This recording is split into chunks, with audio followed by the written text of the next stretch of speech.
Welcome everybody, we're just about to get started. Grab your chips, grab your cokes, and get ready for some absolute meme.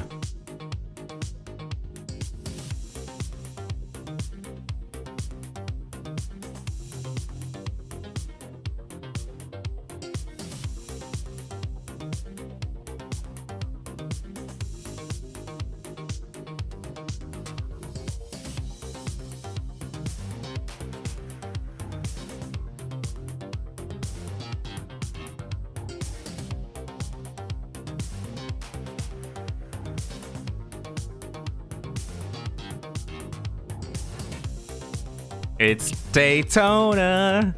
Let's go on a race. Let's go on a race.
Welcome absolutely everybody to the iRacing LeMans series here at the Daytona International Speedway road course. How you guys doing? How you doing?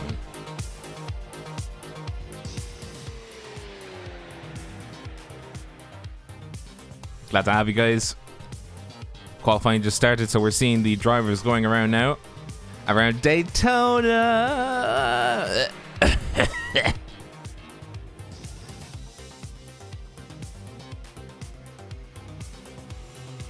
To join me around Daytona is Craig. Craig, how are you? Daytona! I love this track. I'm glad your mic peaked, by the way. That just added to it. I was just there like thinking, wow, I've gone really high there. What am I doing? I'm sorry. I love Daytona road course. Why? Because what is the best combination for Daytona road course?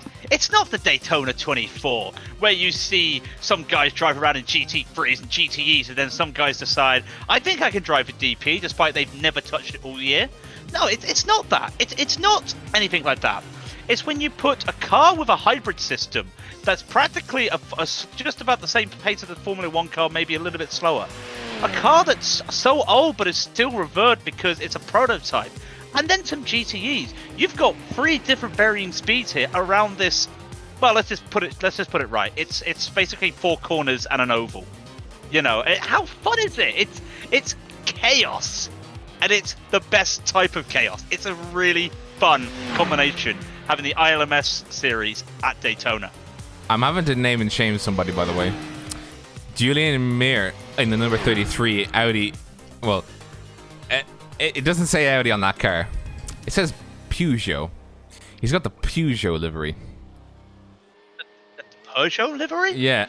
He's put on a Peugeot livery. They have returned. The Peugeot curse liveries have returned to ILMS.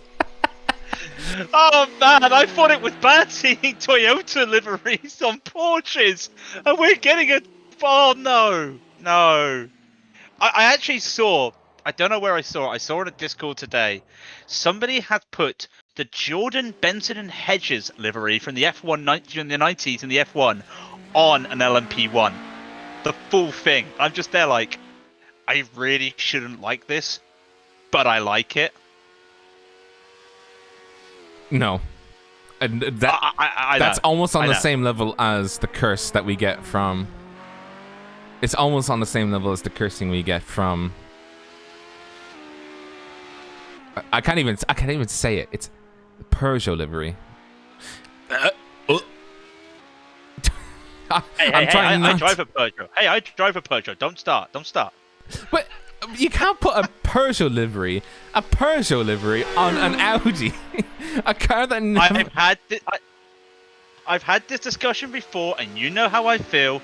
Yes, you can have any livery you want on a car, but when you're going to start putting liveries from other cars onto your car, no. That is like when you see a Golf livery on a BMW. No. Just no. You know what I mean?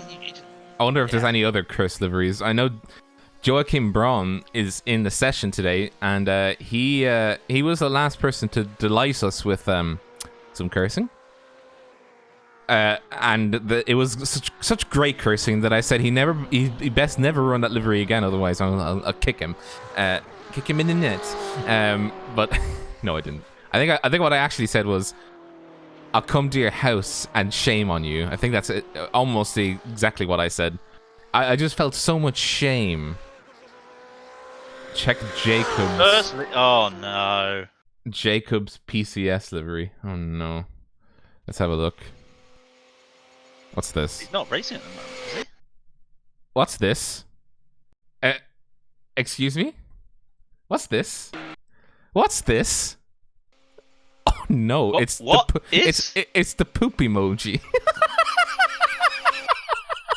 Look at this. Hang on. Oh, look at that blur poop emoji. Oh yeah, that's YouTube friendly. We are demonetized for this race. Yes, we will be demonetized this race. Well, no matter. We'll go over the qualifying results. Well, there's still one car to go, and I was just gonna say there were 2 cars to go, just as you said that, and as you said that, Daniel Kraft went pole in the HPD. So let's just wait for David. He's got 20. Actually, can he do it? Well, we can go over the other results. Seconds. Yeah, he's got 21 seconds to get from bus stop. I'll go through the LP ones then. So Alex Salmon goes P1 with the 1:27.401 in the number 22. Oh no, here we go again. Okay, I'm gonna say his first name instead. Swen with a 1:27.525 in the number 36 and lands him second place. Jake Browning with a 1:27.540 lands him in third position. Ishmael Yakubu fourth with a 1:27.562. Ashworth with a 1:27.590 lands him in fifth. Miert in sixth position lands him a 1:27.630. Sam Blackwood with a 1:27.645. Oh my god, it's Audis. Gretschel with a 1:27.7077. So the 4 sevens are lining up today. What's that name? I'm trying to pronounce it right. Selerski. There we go. Selerski with a 1:28.046. Will Lyons with a 1:28.125. Rounding off the LMP1 field is Pava with a 1:28.452 and Brandborg with a 1:28.735. Just to make a note there, David Dendelot crossed the line with 2 seconds to go, and it was an invalid lap. So he starts at the back for the HPDs, but on pole for HPDs, Daniel Kraft, a 1:33.934, the only car in the 33s. Chris McGrath will line up beside him with a 1:34.076. Gustas Grimbergus with a 1:34.175 takes P5. Takes P3, and Dan Dracker takes P4 with a 1:34.190. Patrick Richer with a 1:34.267, follows up by Seb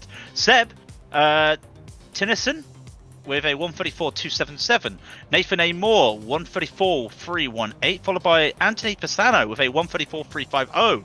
Roberto Edouard goes down the field with 1:34.824, with Dmitry Liniev, 1:34.843. And Maria Holweck ends the list of qualified cars with a 1:35.065. Beside her, of course, will be David Denlot, who did not set a valid lap.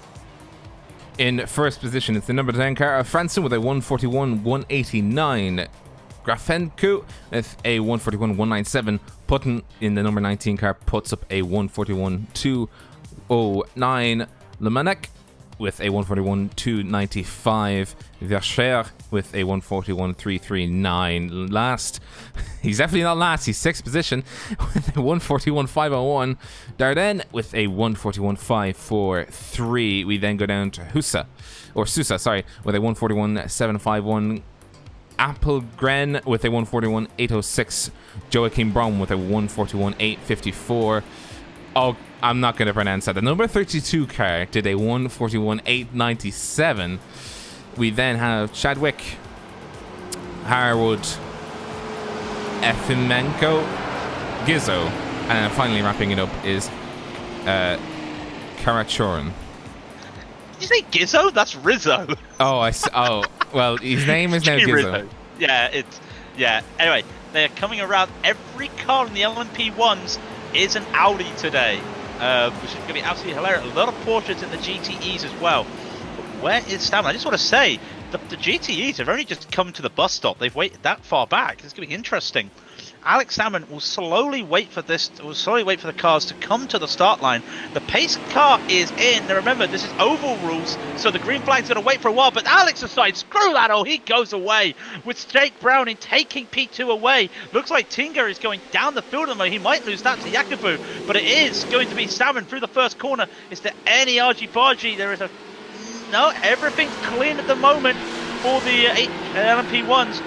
Salmon, Browning, Jacobu, they come around to the International Horseshoe. Still all good here. What looks like a side-by-side battle from the PCS guys at the back, but nothing to worry about. So, LMP1's looking safe at the moment. LMP2's just crossed the line, and we see the GTEs diving into the first corner. Oh, Philip Franson gets rear-ended, but it's still going, so there's still no... Oh, there's a car off of the rear. It is Gabriel Rizzo. He lost control, I think. Another one's just lost it. Who's that? That looks like it is Justin Dardenne. What happened to him? Looks like he just got collected there coming into the International Horse. Just had a little tap. He just waited a little bit too wide there and collided with another Porsche beside him. Bit of damage there, but everything apart from that looking pretty good. At the same time, Grimbergus in the HPDs has taken P2 and it's on the back of Cross right now. He does have a run at him as they go into the bus stop. Will he make a move here or will he wait?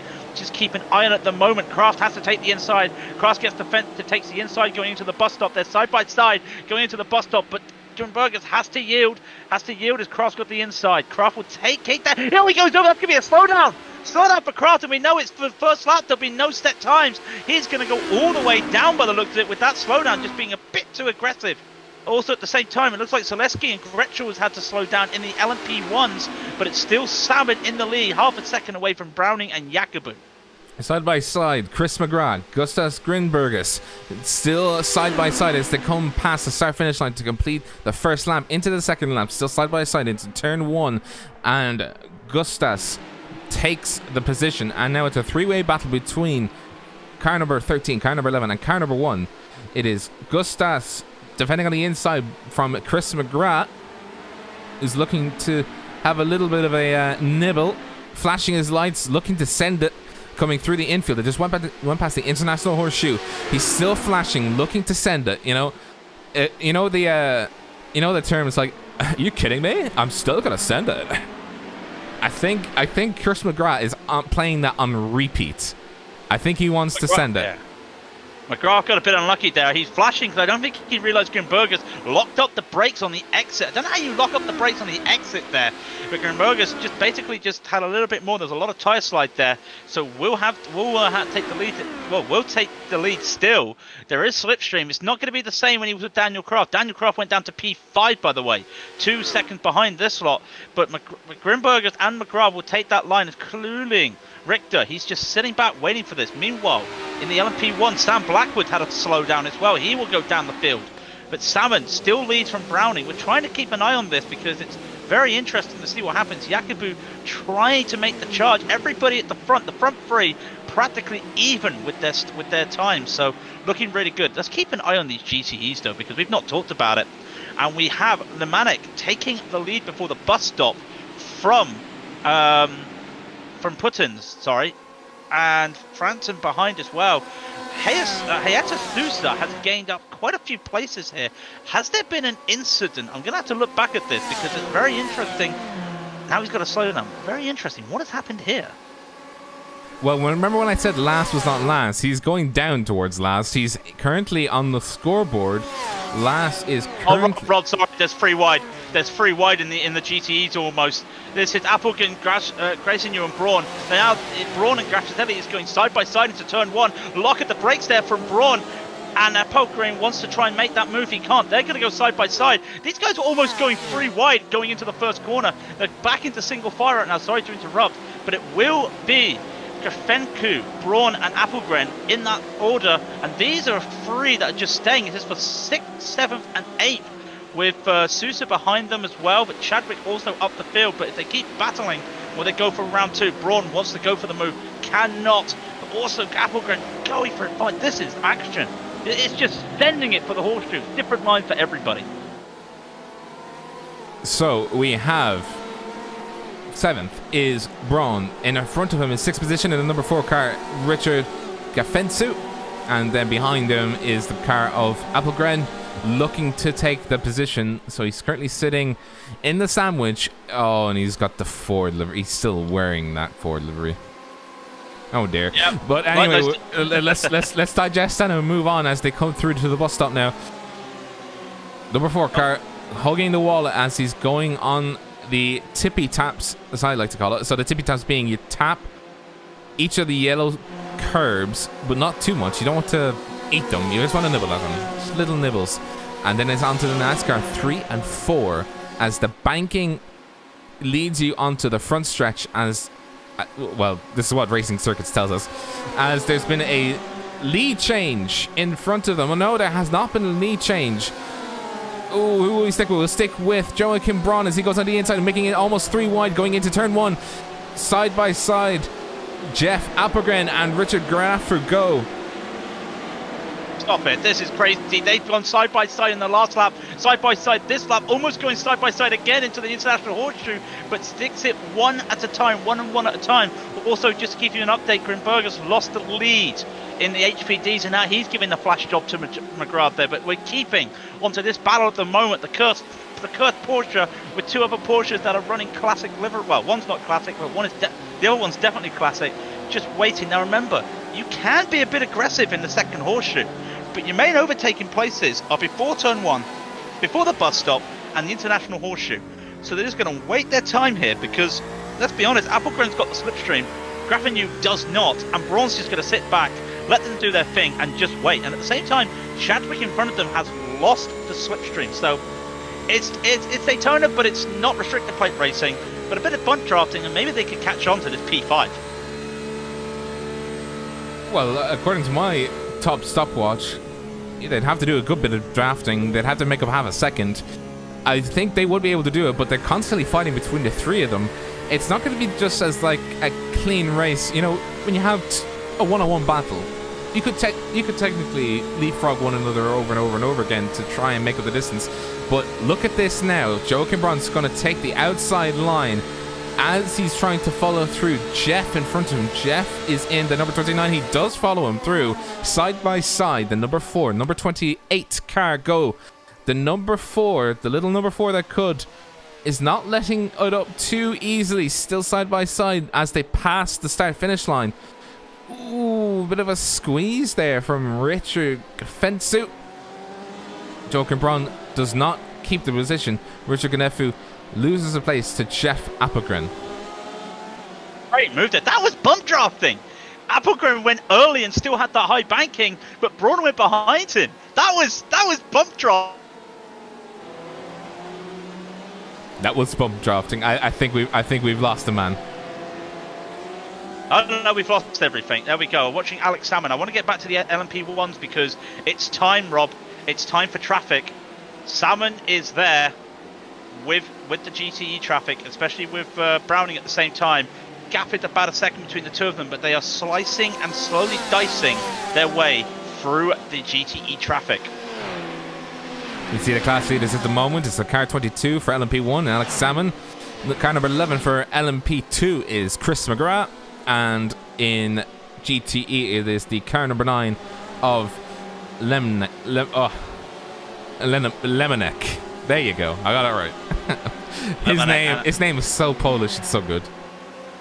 Now here they come, the leaders of the LMP1s going past that three-car battle. We were looking, they've spread out a little bit, but these leaders did not hold them up. The gap between first and second is just under a second, and it's half a second between second and third at the moment. So it'll be interesting now just to see what goes on. They're getting to the final GTE traffic. Salmon coming around. That's Verche. He's gone, he's overtaken there now. We talk about the traffic here at the International Horseshoe. Now Salmon might be able to get past one, if he's lucky, 2 cars here. Only gets past one. The International Horseshoe, people do flash at the faster classes for flashing at the faster classes for doing a dive in the International Horseshoe. Well, it's the best place for them to beat you on the braking. So I never understand the frustration from GTE drivers at the Harmonic if you get caught by an LMP1 there. Sorry, Jake Browning almost colliding with the traffic as he was coming through the second horseshoe. Chasing down Alex Salmon. Definitely does not want to lose the rear of that car ahead of him, because if he does, Alex Salmon can just boost away, and Jake Browning does not have any recourse going forward, because he's using the slipstream to not only save fuel, to stick behind Alex Salmon, try and leapfrog him for the last 15 minutes of the race. As they're going down the backstretch now, it is a second between the two of them, car 22 versus car 15, as Jake Browning very nicely eats away at the inside curb coming into the bus stop and has a very nice clean exit. You can see them there on the zoom cameras. I don't know what they call the cameras, but they zoom and it's very nice. Camera provided by TrackCams20. Cameras provided by TrackCams22.com. Thank you for letting us use them. Watching this HPD battle at the moment, McGrath has basically started to just pull away. Why? Because Grimbergus is in a battle with Richter. Richter took P2 as they crossed the line, but then went side by side into turn 1. And now at the back of them, hey, that looks like a familiar car. Oh, that was our pole sitter, Daniel Kraft. He is right on the back of these two as they're fighting. He's gained the P4 back from after overtaking Roberto Edouard. He is now fighting his way to get back to the front where he was at the start before he had that slowdown. And he's had a bit of a slow bus stop there, just playing it safe. But in front, Richter might have a move on Grimbergus as they come up to turn 1. But right now, it is a slipstream battle, and it's safe to say we know a lot about HPDs with slipstream battles at Daytona. You don't have any recourse with the boosty button, otherwise known as hybrid deploy. On these cars, it is just horsepower, your right foot, and if you can get slipstream. Now, we're on the canopy of Gustas Grimbergus, who's got the eyes or the rear lights of Chris McGrath ahead of him. Chris McGrath in the number 11 car is just over a second away, so Gustas has a tiniest bit of slipstream, but not enough to make a real big difference. So it'll be down to him and him alone to be able to get that extra little distance, to be able to get the slipstream and start challenging for first position again. But as he said, Daniel Kraft and Richter are behind them, number 1 and number 3. They're doing their own little battle. Let's have a look at that. Yeah, just have a quick go. These guys were identical in their last laps. 35.407 for Kraft and a 35.428 for Richter. Grimberger with a 35.293 and McGrath with a 34.920. So they're not catching on to the lead at the moment, but they are battling. Richter wants to go on the inside here for the bus stop. He will get the move pretty easily as Grimberger has to yield. Now he will get a better line going into the bus stop, but right behind him with a very good line is Daniel Kraft. He has to be careful. If you go on the bank too early, you wipe off all the speed you've got, and he wants to go for it. It's not going to work for him at this moment. He might lose. He might just have to tuck back in if he's lucky, because look, Grimberger has that slipstream. All this speed that he's got, but they're going side by side. He's just using the side draft right now. Going side by side, but he's on that outside. He's not going to make the stick. Now he gets a bit of slipstream from Richter in front of him. Side by side they go. Grimberger will take the inside, but what type of swing shot does Kraft get here? Not a very good one. He will not be able to go for his round 2 straight away at the International Horseshoe. He will hold on, but that pull from Richter to get to Grimberger was huge.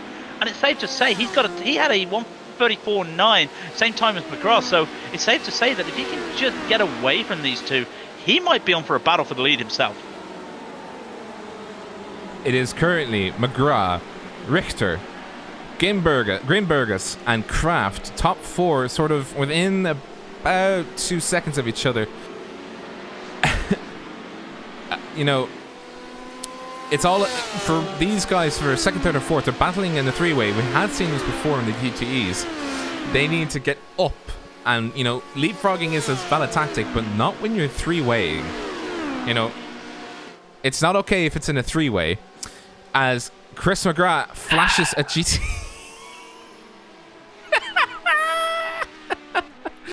Sorry, I did that, but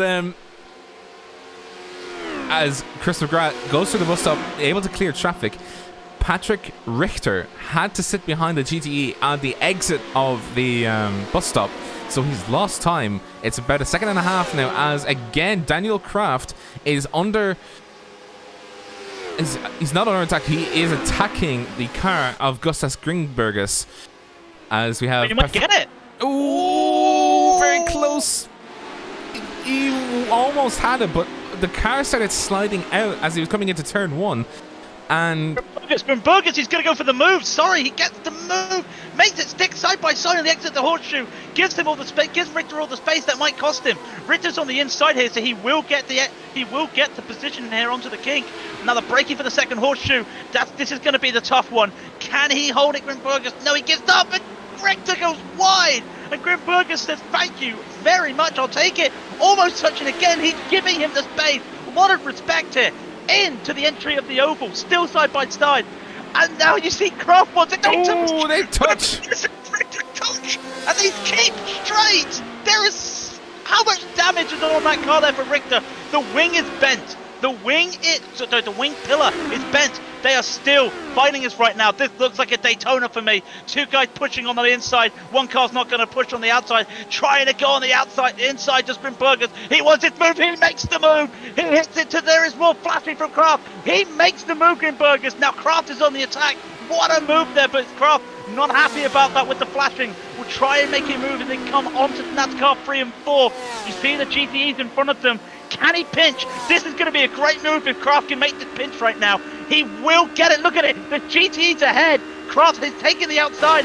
Grimbergus has nowhere to go with his GTE. Oh, this is going to be good fun. Where is Grimbergus going to go? He goes on the inside. There's nowhere to go. Kraft will take the two GTEs. No, side by side, almost touching. He takes them. Oh, that was a fun half a lap. Very, very elegant crafting by Daniel Kraft. Racecraft beyond belief as he was able to take the advantage of Gustas Grimbergus and Patrick Richter's incident coming onto the NASCAR 1 and 2. Absolutely pog standard. He pinched him, didn't he? He absolutely did. And where was there for him to go? Nowhere.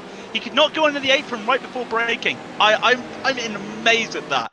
Brilliant racing from those guys. Let's have a look at this again. This is a replay. We are going to see the entire thing once again from the chopper view.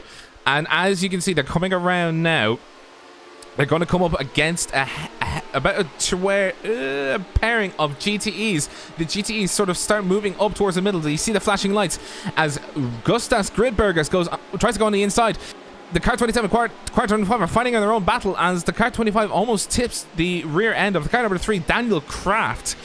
And what an absolutely bit of luck involved that the GTEs held their line as they did, because they blocked the car of Gustas Grimbergus from being able to move on the inside. But my God, was that an absolute pog move. Victor lost time on that. Now I'm quite curious to see if he's lost any top speed with that slight bend on the wing. Behind him though, we've got Anthony Fasano and Roberto Edward. Fasano wants to go for the overtake. Can't. Loads of smoke in front. Tell me something not happened. No, it's just GTE hitting the brakes. It's very tough with these guys. Kraft still keeping the position. Now he'll get past one GTE. He will not get past another, but at the same time, he bookmarks Grimbergus. There is no car there. He has to wait to the exit once he's out of the international horseshoe. So he's lost a bit of time there, and there is clear air now for Kraft. Grimbergus will still have a go at this, but at the same time, Richter is there trying to make the move. Oh, Grimbergus is bookmarked again from the GTE. Was that blocking? I'm not sure. I'm not sure what happened there. A bit of bad communication between the classes. Now Kraft is a second ahead, and he is on that warpath. 6 seconds is the gap between third and first because of all that fighting and all the traffic. So now Grimbergus is in trouble of losing the podium from Richter. the cameras shake as the GTEs go by the way, on the back stretch. I was going to say back straight, but you can see now the gap between Gustas Grimbergers and Daniel Kraft is opening up now, so a bit of a breather Daniel Kraft can have as he's going around the NASCAR 3 and 4. The current leader for the GTEs, by the way, let's actually go back to them because we haven't talked about. I think we should go back to them because there's a battle right now between the first and second LMP1 as they're going through this maze of traffic. Alex Salmon is only 0.3 of a second ahead of Jake Browning as they came out at the bus stop. It looked very good, and oh no, they're catching on to the battle between Pisano and Edward in the HPDs for 5th and 6th. As those two go side by side into turn 1, the LMP1s say hello, let's go into it. Pisano goes wide, they'll go for a second battle, but right behind them is first and second in the LMP1s. Can Salmon make a move? He can't because they got side by side again. They are so busy fighting, they cannot see the blue flags, and quite honestly, I don't blame them. Now they'll do a dart back, the LMP1. Oh, Brownie's got to go wide. Brownie's got to go. Why did he make that stick? And in front of them is more chaos. Look at in front of them. The HPDs and the GTEs are all there. Brownie wants to make the move. They're side by side going into the entry of the oval. Just cuts it off now. Come on, HPDs, I know you're battling, but you've got to understand the LMP1s are here. Everybody can make it free wide. It gives them space here. This is what they need as the HPD is trying to go around the GTEs. At the same time, these LMP1s have to go around everybody. A little bit of wiggle from Alex Salmon, by the way, as he was coming onto the outermost line. That's what you call it, the outermost line of the NASCAR series. The outermost line of the race. Yeah, the outside line. Yeah, going 3 wide on the banking is very tricky stuff because especially when you're trying to move from lane to lane, you know, I mean, it's difficult in NASCARs because, I mean, my motor.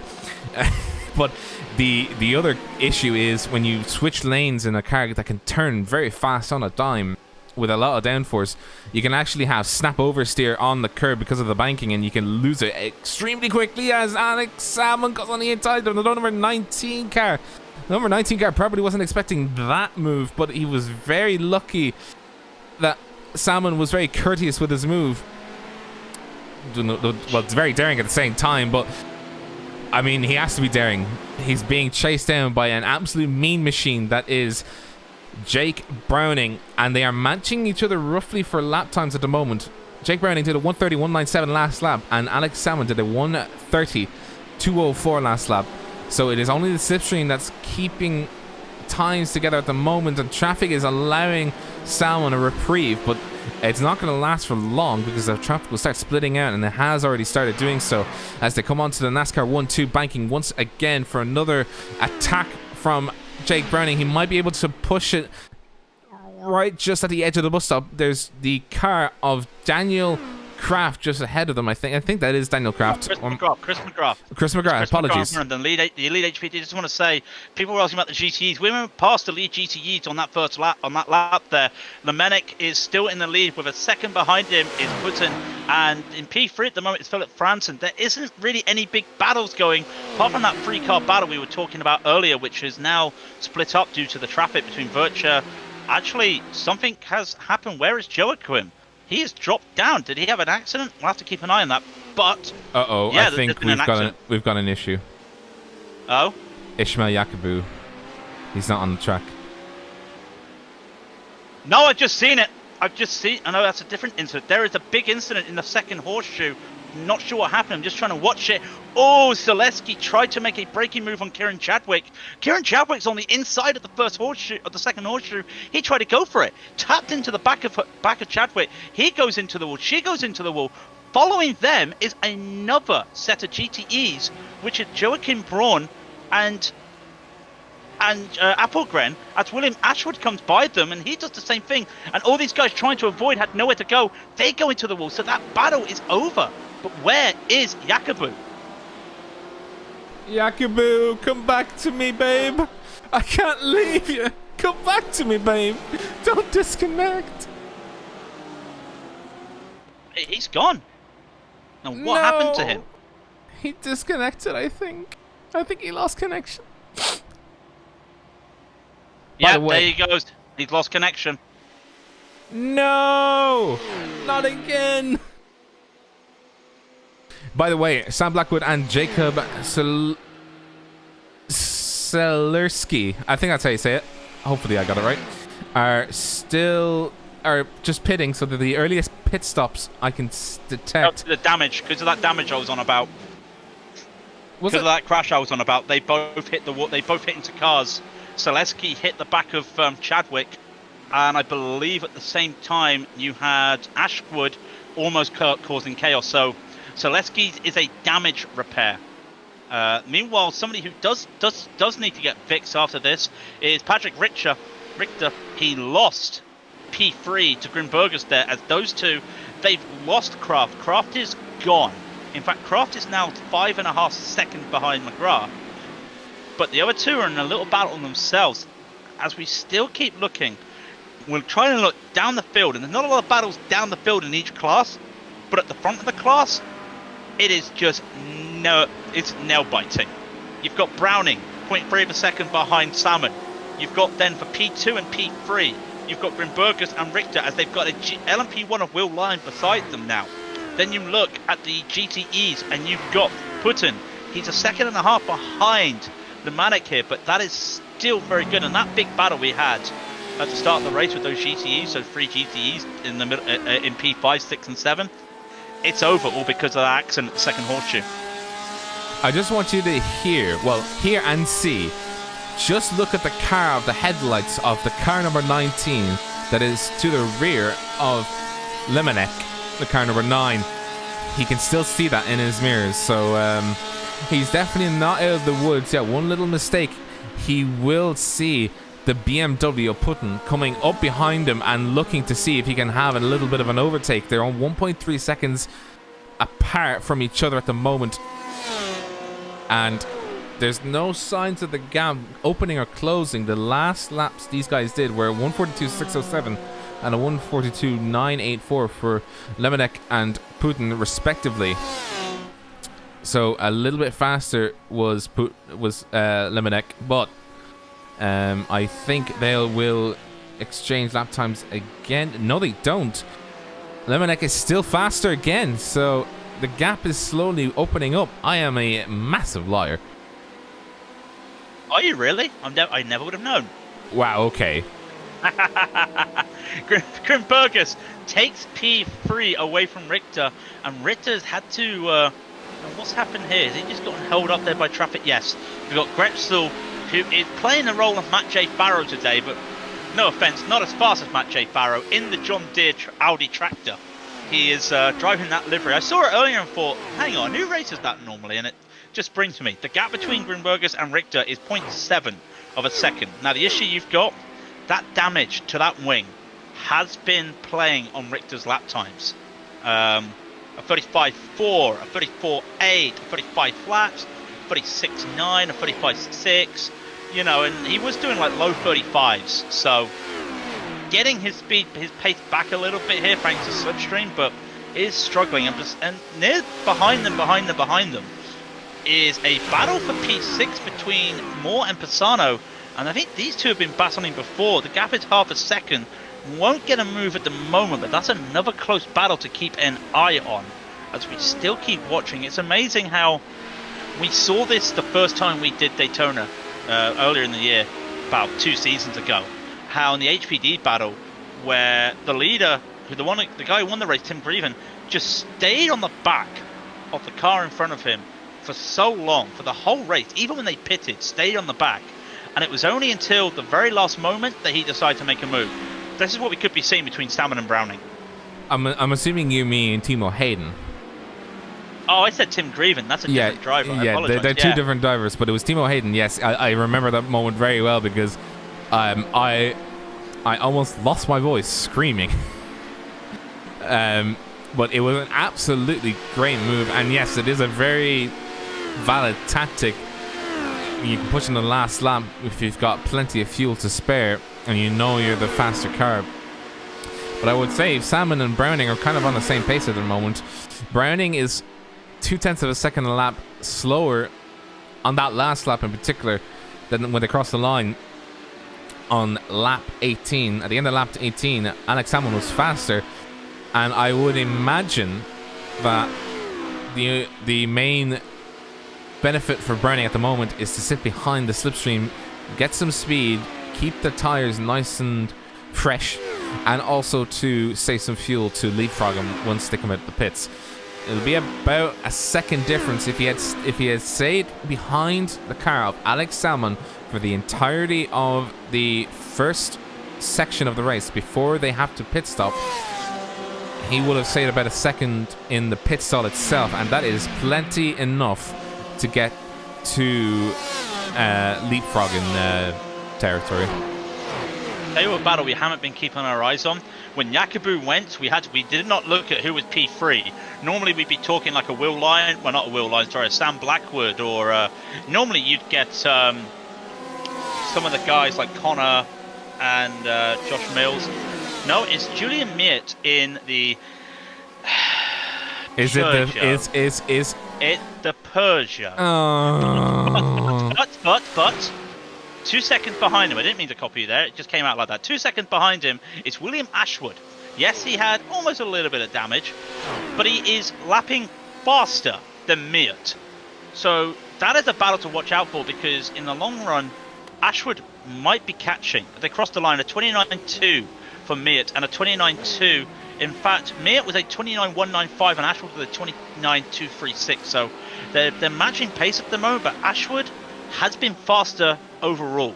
So look to that, really. I think we could have a battle for P3 as well as a battle for first and second.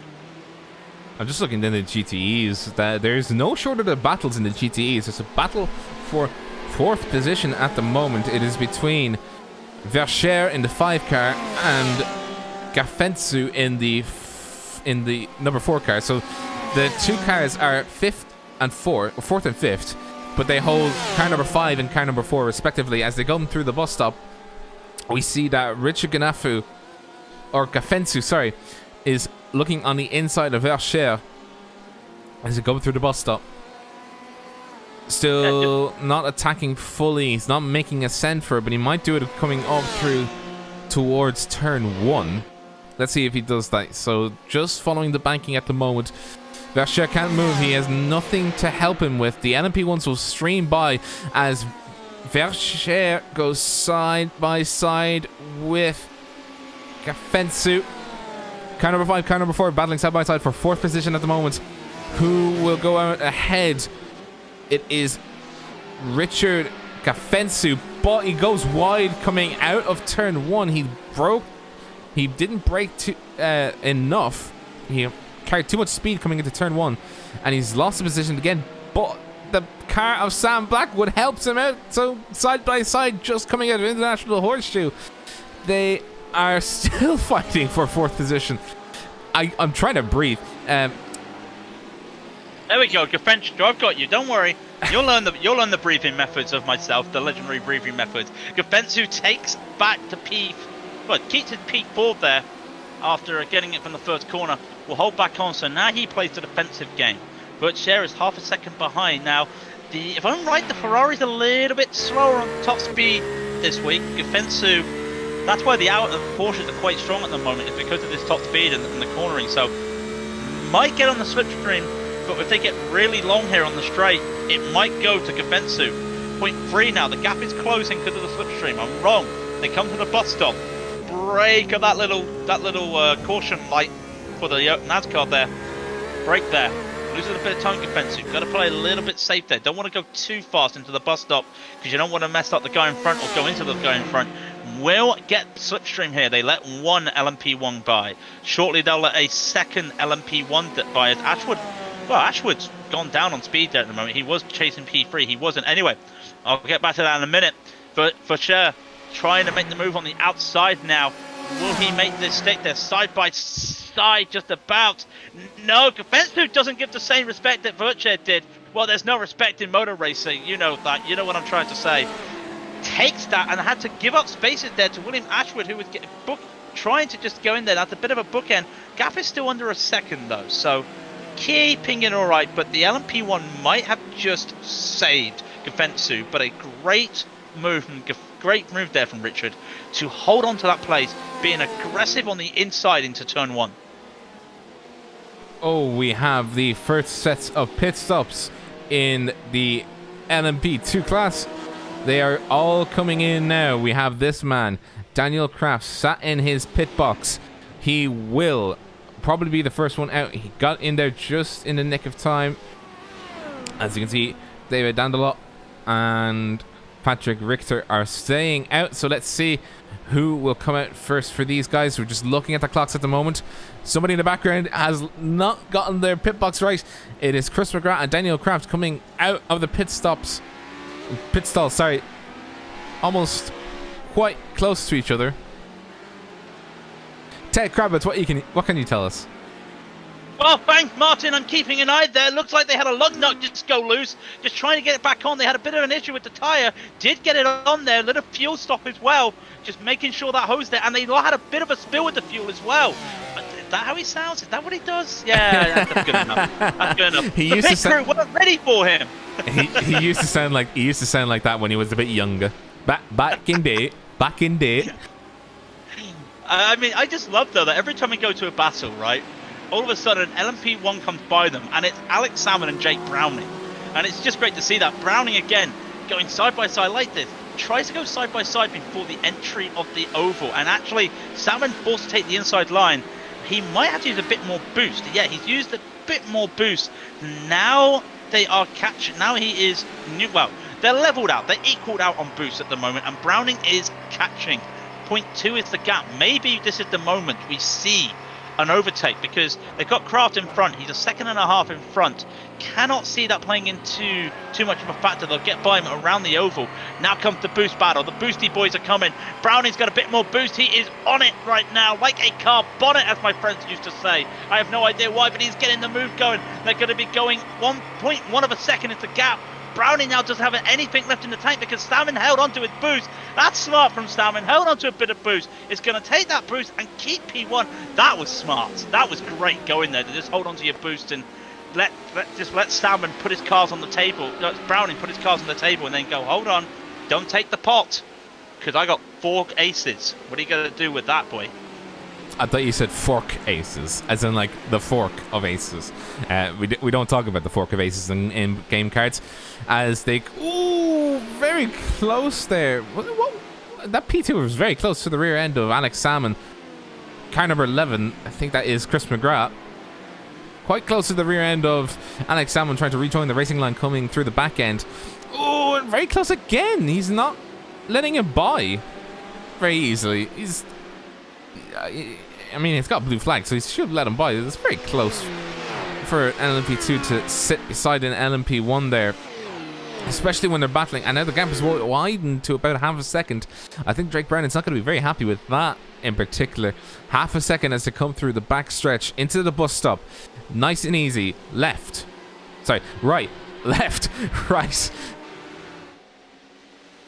Rob, look at your left hand and put it straight, and it makes an L. L for left. Left. Okay? I know my directions. I was looking at them. But now they pit. Salmon gets into the pits first. Little bit of a slide there. He just got it. But of course, we were talking about it. Browning's got a bit more fuel. He can go an extra lap. And is this Salmon undercutting, or is this Browning, or is this Salmon just really out of fuel? We'll see. Mir comes into the pits. What will happen as well? Ashwood comes into the pits. Lyon comes into the pits. Pavia comes into the pits. Everybody else is nowhere near at the moment. So Browning's the only one out of the top 6 that has not pitted. So he's got open space right now. He can do whatever he wants on this track. He is the only person at the moment. He's the only person at the moment who has not pitted. Martin Brandberg is in the pits. The car number 38 is in the pits. I tell you who else is pitted. I tell you joined him in the pits. The race leader for the GTEs was Lemonek. He joined in the pits. He is sitting there in the pits, on the pits. Oh, Browning T1 problem. Having problem? Let's see this problem. Oh, he did have a problem. Oh, I think he's just wiped away all the advantage he had when he sat behind the car of Alex Salmon, because he just almost lost the car into the wall. I think the front brake's actually locked up. A pit. Quite a bit of He's pitting. yeah, he is now pitting. So now it is time to watch this car, the car number 22. He is on the bus stop at the phantom lights are there. Thank you, iRacing. Just coming into the camera as Alex Salmon goes through the bus stop, nice and easy, no slow down here, boyo. It is imperative that we have a look at the pit stop time. 7 seconds, 8 seconds, 9 seconds, 10 seconds. Remember, Alex Salmon had a pit stop. He was in the pit stall for 16.5 seconds. Jake Browning spent 4 less seconds in there. So let's see where he comes out. He's out. He's out. 3.5 seconds is the gap between the two of them, and Browning's taken T1 already. Now Salmon is 3 seconds behind. That can't be right. That is right. That is not my relatives giving me porkies. 3.5 seconds now is the lead for Browning. He played that well. He didn't have to take a lot more. He didn't have to take a lot of fuel. He took the right amount there. Has he under fuel? I don't know.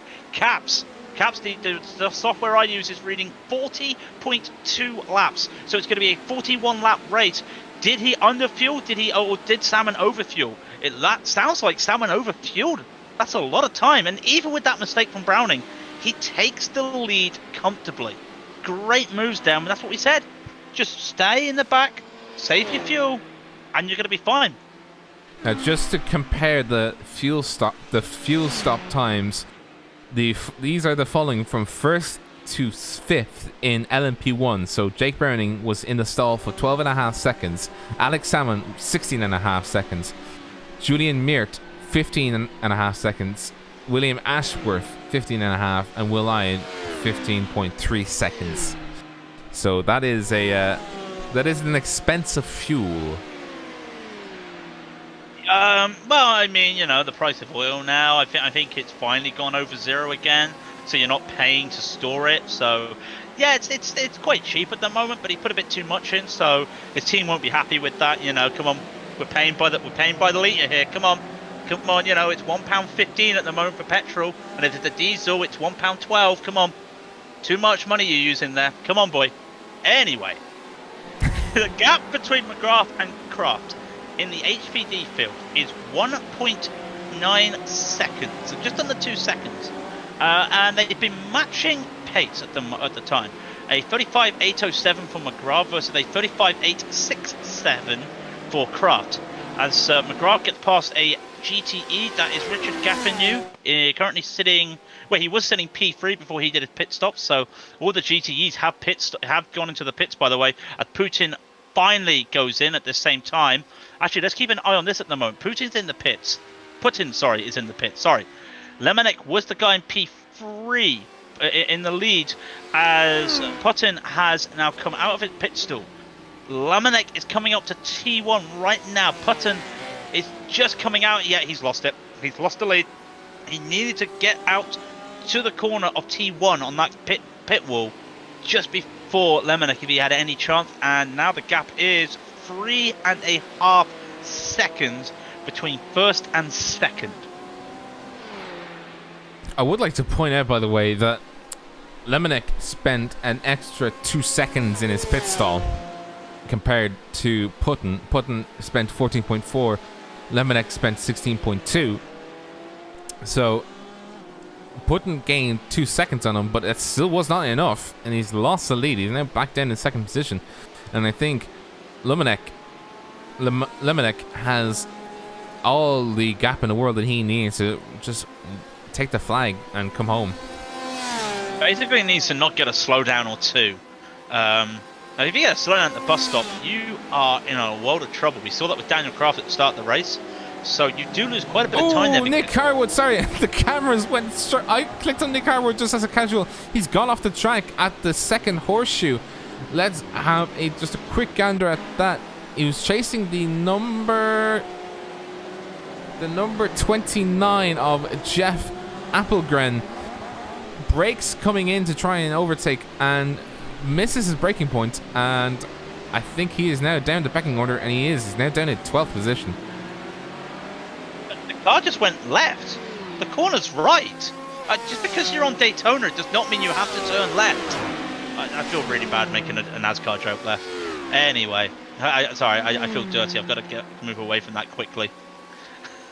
Jake Browning coming past Daniel Kraft at the moment. So the gap now between Kraft and McGrath has gone up to 2.7.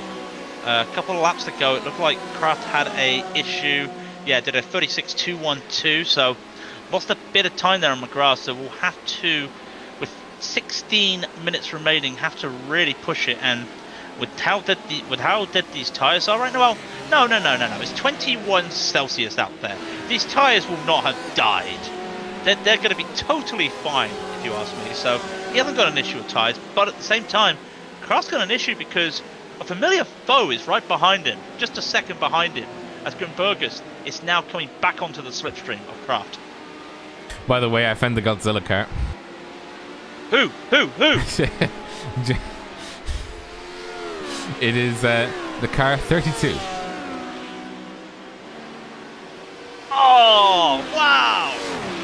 And it's mint and pink. I know somebody who would like mint and pink. Ooh my. Wow. We're on board with Gustav Grinbergus attempting to chase down Daniel Kraft. He is 1.1 seconds behind him. And switch to the canopy now. You can see what 1.1 seconds looks like to Kraft. You can see the car ahead of him, just sort of dancing around GTEs at the moment. He'll be flashing to try and get past him before the apex of turn 1. GTE takes a wide line, and I think the GTE is gonna stick it. Oh, very close. Car number 19.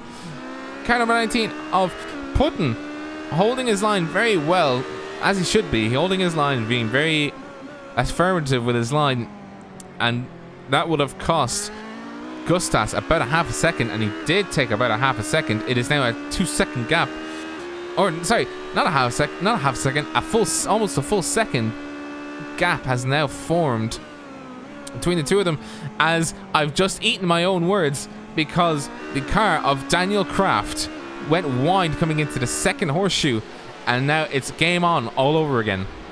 I guess it's behind all of them. Patrick Richter's got his wing fixed. The iRacing carbon fiber has been bent back. He's got a straight wing again. He didn't lose a lot of time, and then he's back in slipstream of Grimbergus. He has got a healthy car now.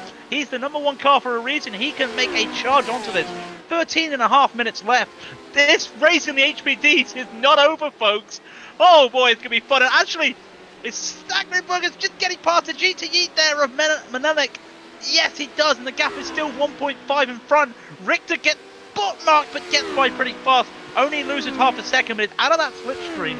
But like I said, this race is not over yet. Just see how in that half a lap, the lead gained and closed, and then closed and gained for second, third, and fourth. That's just traffic for you. This is going to be an interesting 13 minutes to finish the race. Whew. Why is...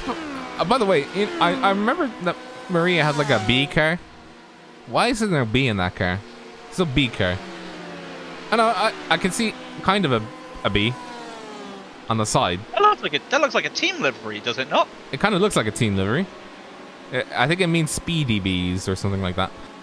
Speed Bee. No, it doesn't. Yeah. But I'm just used to like the very bright yellow car. I just like the butch yellow car of like a B. Anyway, we'll move on from the lack of B, and we'll move on to a BCK. Stands for Baris Kagiri Karakoan. Car number 34 in the middle of Appelgren and Ali of the 32 car. You're not going to try and pronounce that name at all, are you?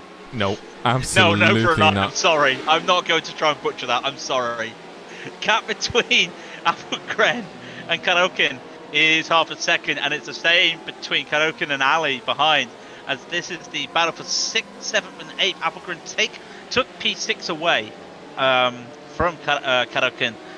And now we come to the everlasting straight. Actually, that's a bit of a bent wing there for Appelgren. Not sure where he picked that up. So he's going to be down on top speed, actually. So Karakin, he might take this easily. actually. Let's just keep an eye on this.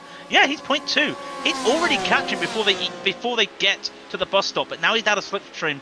He has to take such. Oh, he's going to the inside. A switch back onto the inside and will take the move. That was pretty good from Callaghan. Almost collects Applegren. Just keeps off it, and now in Godzilla, Ali in the Godzilla, he is ready to rise from the ocean. I am really gonna make this sound cringe. Rise from the ocean. I feel like the second we mentioned Godzilla, the cringe has been complete, but not as cringe as he's overtaking. Yeah, he's overtaking, so he's actually doing something. So overtaking the car of Jeff Applegren. Applegren looking on the inside. Oh, the three of them. That would get by them as well. Woohoo! That was a bit backward. Having to go on the inside. We're watching LMP1 trying to survive around these cars. Does not go for the move on Applegren. Just decides to stay back. This is a bit dicey. Did I see some touchy there? Is what I want to see. Yes, you did. You did see touchy. Let's have a look at that touchy. The touchy happened very quickly, really. The car of Applegren broke. Oh, and by the way, I would say Ali in the 32 car did very well. Did very well to not hit Sam Blackwood, because he got pushed in the rear and then pushed out on the wide line, the same line that, you know, Sam Blackwood had only occupied about a second ago.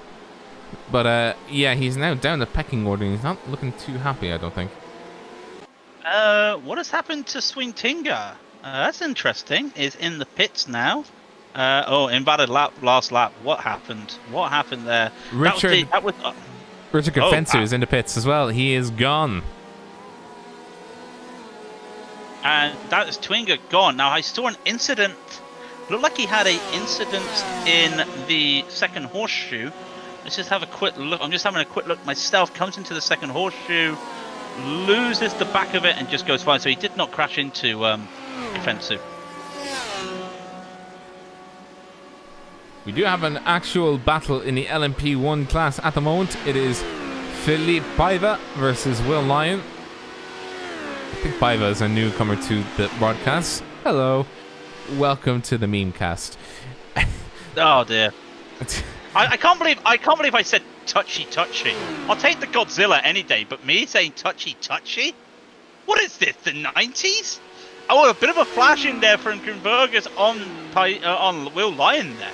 That was interesting. But now Paiva has actually got a bit of a run going down here. Daniel Kraft has tried to pull away from Grunberger's as well, which does help. I think that was what the flashing was for from Grunberger's. Just booked himself inside there, Will Lyon, and ruined that battle a little bit. But now the gap there for a second and a half. Watching these two, it's half a second. Paiva in this very nice livery, I must admit, this white and blue with a little bit of a black accent with the blue, looking nice against the Iron Brew car. It's hard to beat the power of Iron Brew, just saying. But he is catching up. It is easy these days because they changed the formula. When? I did not know this. Ages ago. It's not nice anymore. But hey, fun fact for everybody while we're looking at this really tight battle between a Iron Brew car. Did you know that Scotland is the only country in the entire world where the #1 soft drink product is not from Coca-Cola? I actually knew that. when I went to Scotland, they told me that fact over and over and over again. The more you know. Right, anyway, this gap is now 0.3 between Lyon and Paiva. It's gone up to 0.4. But don't expect a battle there at the moment. I smelled toast being made. I don't know why I just said that quickly. Watching Salmon and Brownie, that's still there. The gap is huge. It's 5.5 seconds. As Brownie's basically just put on good lap after good lap there. And GT1's Lemenic is 5 seconds ahead of Putten. So that is pretty much done. There is a battle still between Voce and Braun. Every time I look at Braun, it's Bashir. Every time I look at Braun, it's a Ford livery on a Porsche. I can't look at it. The gap is 0.8 seconds. I'm cursing the stream. Bam! This is the curse livery. Forget about that Godzilla livery. This is the true curse. A Ford livery, an American NASCAR livery on oh dear. Yeah, just stop.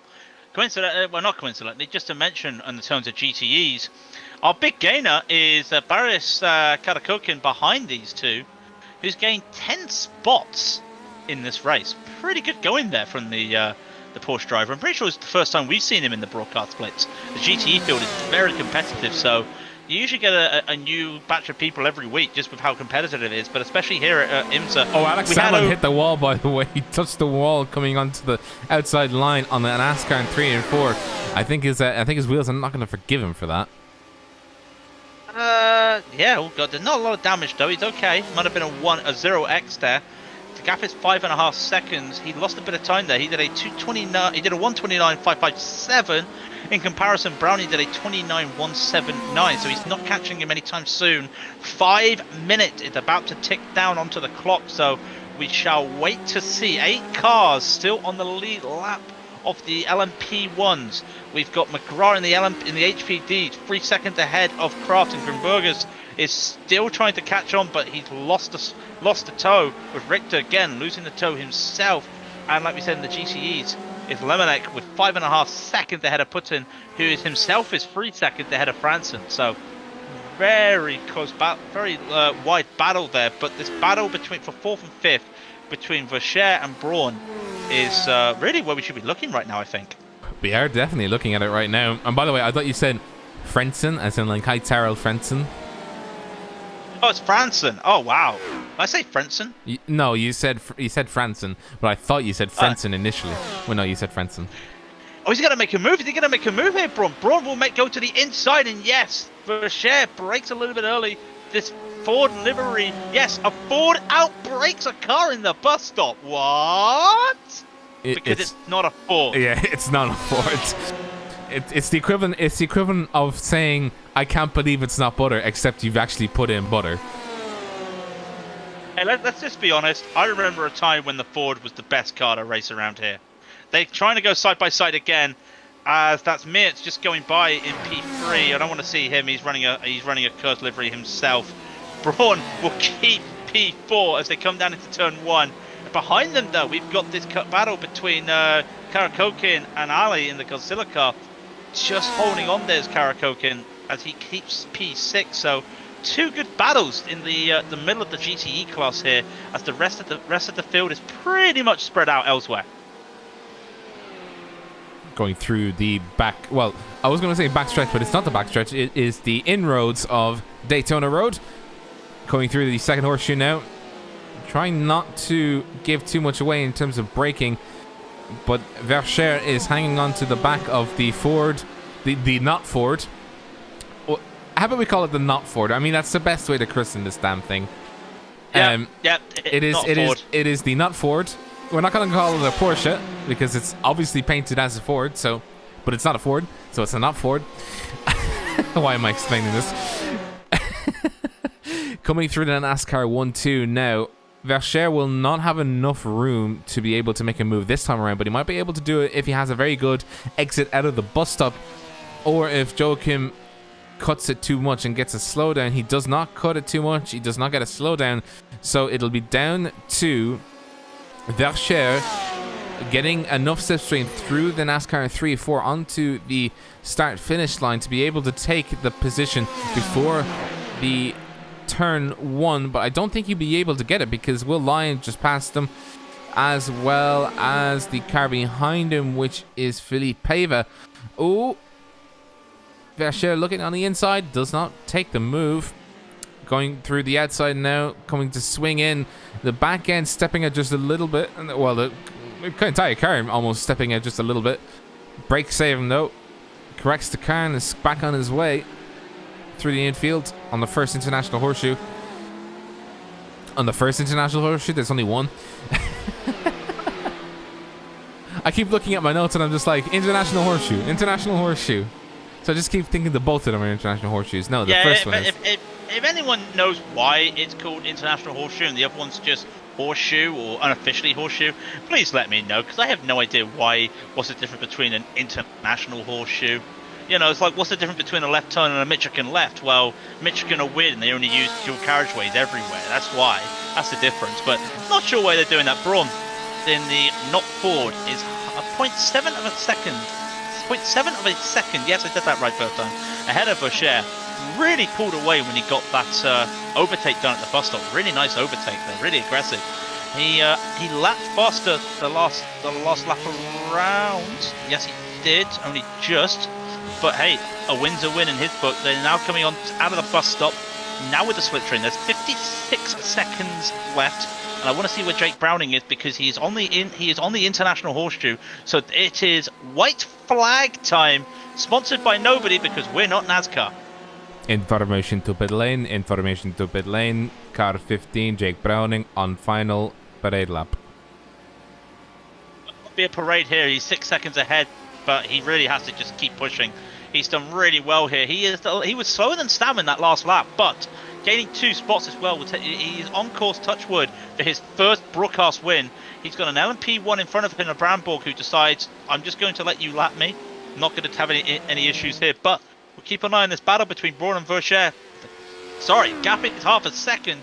Keeps it there, keeps it safe, but they will be battling, but we need to keep an eye on the winner because it's only fair because he played a brilliant strategy game with the fuel. He's staying in behind Alex Salmon. He will come to the line. Barney will wave the checkered flag.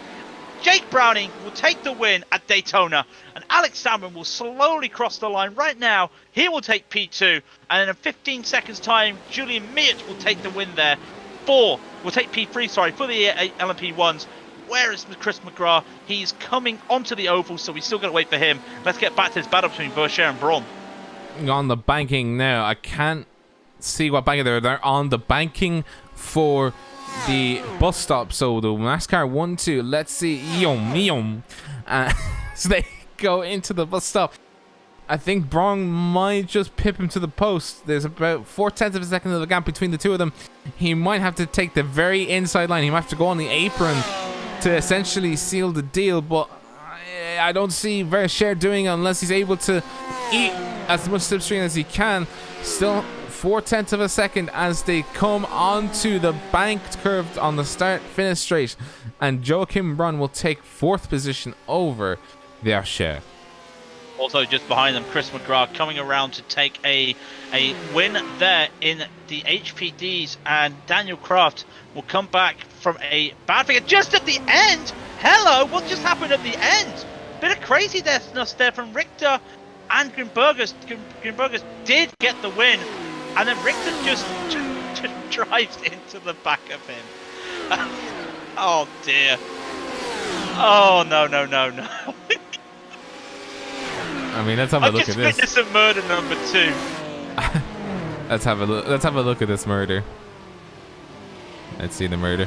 Oh, well, that was a murder. I just witnessed a murder. Hey, we're not a PG stream. We're not a PG stream. Oh, that's damn right, because I think I've cursed 4 or 5 times at this stage. I mean, we have been given a TV MA from iRacing, so it is official. Rated. But you know what is official? You know what is official? The race results. This race. Exactly. Yeah, you've got me tight. Yeah, perfect. So let's just go down the LMP1s. As we mentioned, Jake Browning played the strategy game perfectly. He takes the win in the LMP1. Alex Salmon started pole, finishes P2. Julian Meert claims let's call it a surprising 3rd place there. Came up 6 places there. William Ashford gains 1 to P4. Will Lyon gains 5 into P5. And Felipe Paiva, number 6 car, finishes P6. Felix Gretschel just across you. Lemonek just joined the chat. He says hello. Well done on your win, by the way. Yes, Lemonek. Well done, Lemonek. Felix Gretschel, will get P7. Stan Blackwood will get P8. Martin Brandborg will get P9. And just to say the other cars that did not finish, Brandborg was 2 laps down. Swintinga parked the car 9 laps down. Jacob Seletsky parked it 24 laps down. Ismail Yakubu, he didn't park it. The internet just decided no. 26 laps down. we'll go over the HPDs now. This was a very entertaining race from the HPDs. Absolutely grandiose. Grazie mille. Chris McGrath in the number 11 car takes the win with Daniel Kraft, only 5 seconds down the road, and Grin Burgas almost 7 seconds down the road. Richter, by the way, fighting for third position, the final step on the podium, all the way until the end. It is Pisano at the moment with fifth position. Pisano at the moment. Why did I have a brain fart just there? Yeah, I don't know what you say at the moment. Robert Edward in sixth position with the with the SRC team, 17 seconds down the road. Behind him was Dendela in 7th position, Nathan A. Moore in 8th position, and then Maria Holweck finished a lap down in 9th position, but behind her was Drakia in the number 20 car, who was also a lap down. And then we get into...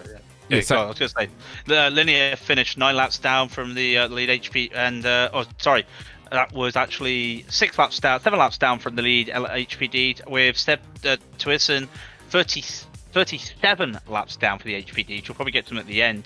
The GTEs, we were just saying, Limanek, congratulations. We did see him in the YouTube chat, and once again, congratulations, takes the win. Great drive there, gaining 3 spots. Putin takes P2. Franson, not Heights Howard Frenson, as somebody said, P3. Joachim Braun in the not Ford takes P4. Aurelian Vacher takes P5. Baris Kagiri Karokin, I apologize for messing up your middle name there, takes P6, gained 10 spots in the race. Ali, the number 32 Godzilla card there, takes P7. Jeff Applegren takes P8. And we've got Justin Darden in P9. Hayata Sosa takes P10. 11 is Nicholas Last. He lost 5 places there, but he did not finish last. Nick Harwood takes P12. Gabriel Rizzo takes P13. Then we've got Gafensus, who finished 11 laps down from the lead GTE in P14. Kieran Chadwick had that accident at the Horseshoe, finished 20 laps down from the lead GTE. And then Andrei Efmenko, 35 laps down from the lead GTE. He crashed out early. So, Craig, it is that time to ask you, in particular, who is your driver of the day? Oh, who's my driver of the day? That's a good question. I mean, let's just give a few shout-outs, first of all. Jake Browning played the strategy game there. That was very good. Daniel Kraft, after having the first lap slowdown, came back to P2. Didn't have the pace from McGrath to beat McGrath. He was so far back. Then we've got, of course, we can't outplay Karakokin there, gaining 10 spots. But you know what? I just feel that we just have to give it to Lemenek for that GTE drive. I mean, it says a lot when we don't look at the GTEs, because that's how good he was. He got that lead early and just drove away. And he came into the pits and gained a lot of time with the pit stop, but he held on to that lead early and then just kept going. It was fantastic. So I think he's my driver of the day. I put up originally drivers of the day, everyone. You know, everybody gets a medal. You've all done your best. But I would definitely agree. It is going to be this car on your screens in just a second. It will be the car of Przymek. I'm sorry if I butcher your name. Przymek Lemanek. Sorry, let me just try and get his car on the screen so we can send him off in the best way we can with some nice graphics. Oh, you're giving him the trademark Rally on TV graphics, are you? I am indeed. Well, I mean, we don't even have any trademark graphics. We just have some graphics. we have so much good graphics that they're not trademarked, they're just ours. Shout out to Rob, by the way, for this amazing overlay that we provide everybody. Do I see Lemenek going backwards? Is that backwards slow motion? It's a cursed option. Lemenek, you're so good. You go backwards now. That's how good that's how fast you are. Oh, and there's a safety car. No, you see, I'm just showing the symmetry between the pace car and Lemonic's car. But Lemonic, you are the Radio on TV's driver of the day, as christened by Craig King. You did an absolutely amazing job out there, and I think that's a great way to end off this stream. So what do you say after the end of every great race? And this was a really good race, by the way, no joke at all. We went into this one. What did I say? We went into this. Well, I went into this one sort of semi-cynical, going, "Oh, it's Daytona. It's just going to be an accident at T1." There was no accident at T1. There was a little tippy tap, but absolutely 4 cars great going racing. at one time. Yeah, like I said, Daytona delivered. It's a fantastic combo. ILMS and Daytona, and for the first time in a year, tomorrow and Sunday, ELMS is at Daytona. It's not going to be the same sprint racing that you see. It's going to be a very tactical race, but it's great to see it back in the endurance category here for ILMS. But we don't cover that. All I'm going to say, as always, I'm a shill. Like, comment, subscribe, follow on Twitch. Check out our Discord, which will be in the descriptions of our YouTube video and somewhere around on our Twitch channel somewhere. And Rob will tell me it's not there. It is indeed there. It's in the YouTube description, and it's also in the Twitch information about this channel. So if you wanna join our Discord, please do. It is. If you like us, don't forget we will be back Sunday. Oh, the wonderful Sunday! Because guys, I gotta hype it up. It's a different series. It's an official iRacing series. Fanatec GT Challenge. It's at the Nordschleife in the VLN layout. Hashtag make GT1 great again. I can't wait to see either you all racing in that or watching the chaos, because me and Rob are literally quaking in our boots because we have never done anything at the Nordschleife in terms of broadcasting. We can't wait. We're going to butcher everything. Oh no. That's a really weird way of promoting feeds. Hey, join us. It's going to be car crash. No. It's going to be great fun. It's going to be car crashes. We can't pronounce names. Yeah, he's coming to what corner? Yeah, that's a corner. Oh, carousel. Yes. Oh, backstraight. That's all we'll have. That's all we'll have. But Craig, what do you say? You just asked me that, and I just told everybody what I'd say. No, but what you have to say goodbye as well. You can't just leave a cliffhanger. You have to say goodbye. What are you, barbaric? What are you, Will barbaric? Craig say goodbye this week? Tune in next week to find out. Nope. Thank you very much, everybody, for tuning in, and goodbye. And I'll share those sentiments, guys. Thank you very much for joining us. Absolute pleasure and a great racing by all on that one. Until Sunday, when you'll join us for the Fanatec GT Challenge, take care and enjoy the rest of your evening.